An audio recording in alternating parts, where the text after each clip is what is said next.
Bonjour, c'est Arnaud de Piano Jazz TV. Alors, je vous retrouve aujourd'hui en direct du Caire. Alors, je ne sais pas si vous allez voir grand-chose parce qu'on ne voit même pas les pyramides, tellement il y a de pollution et de brume.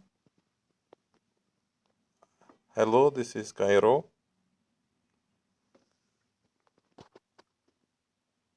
Voilà, alors on ne se retrouve pas aujourd'hui pour un cours de musique arabe égyptienne, vous vous en doutez.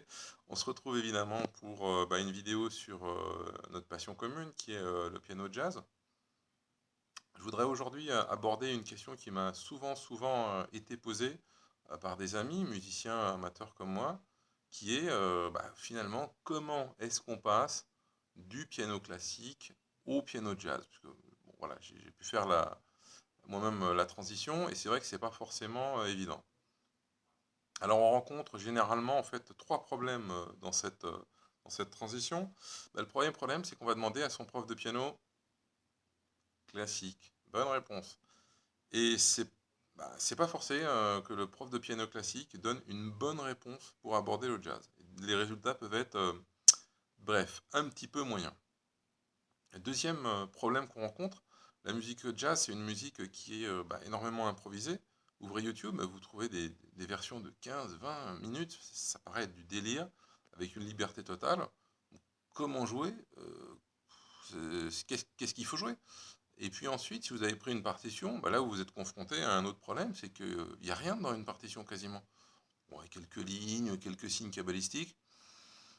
À part ça, franchement, vous voyez pas comment on tient 15 minutes sur YouTube. Et puis un autre problème, c'est un petit peu la peur de tout réapprendre. Effectivement, dans n'importe quelle spécialité, quand on passe sur un domaine très légèrement différent, ou un petit peu différent, en tout cas connexe, c'est est-ce que je dois tout réapprendre en jazz comme j'ai appris en classique. Parce que ça, effectivement, le seul but de devoir tout réapprendre, eh ben, ça va en rebuter plus d'un. Alors, pas de panique. J'ai moi-même, en fait, je suis passé par là, j'ai eu donc 15 années de piano classique, et là, ça fait un peu plus de 15 ans que je joue du jazz, seul ou en ensemble. Donc, j'ai fait cette transition-là. J'ai eu la chance d'avoir un professeur qui était à la fois prof de piano classique et qui écrivait une méthode de jazz. Et puis ensuite, j'ai eu un deuxième prof de jazz, un troisième prof de jazz, des profs d'ensemble, etc. Donc j'ai pu avoir un recul et en fait voir l'ensemble un petit peu des méthodes et des outils qui étaient à disposition des musiciens. Et donc j'ai développé moi-même en fait une méthode progressive sur 4 semaines qui va vous permettre petit à petit, sur un petit laps de temps, en fait d'acquérir vos premiers outils de jazz et ça va vous permettre de jouer les premiers morceaux de jazz, vous allez voir, de deux manières différentes et même d'une troisième en faisant du sport. Je vous en dis pas plus, mais n'inquiétez pas, n'importe quel pianiste peut faire du sport. Et comment on va faire tout ça? Déjà, on va réutiliser tout ce que vous connaissez en piano classique. Ça, c'est fondamental. Ça permet d'avoir une base et des repères. Si on n'utilise pas tout ce qu'on connaît, on repart à l'aventure. Et comme je vous disais tout à l'heure, effectivement, ça va être un petit peu rebutant.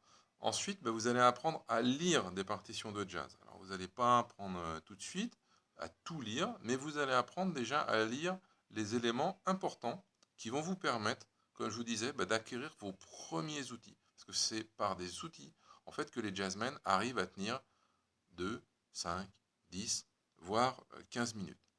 C'est une méthode qui est extrêmement progressive, donc qui est basée sur 4 semaines, exactement comme si vous aviez un cours par semaine d'enseignement.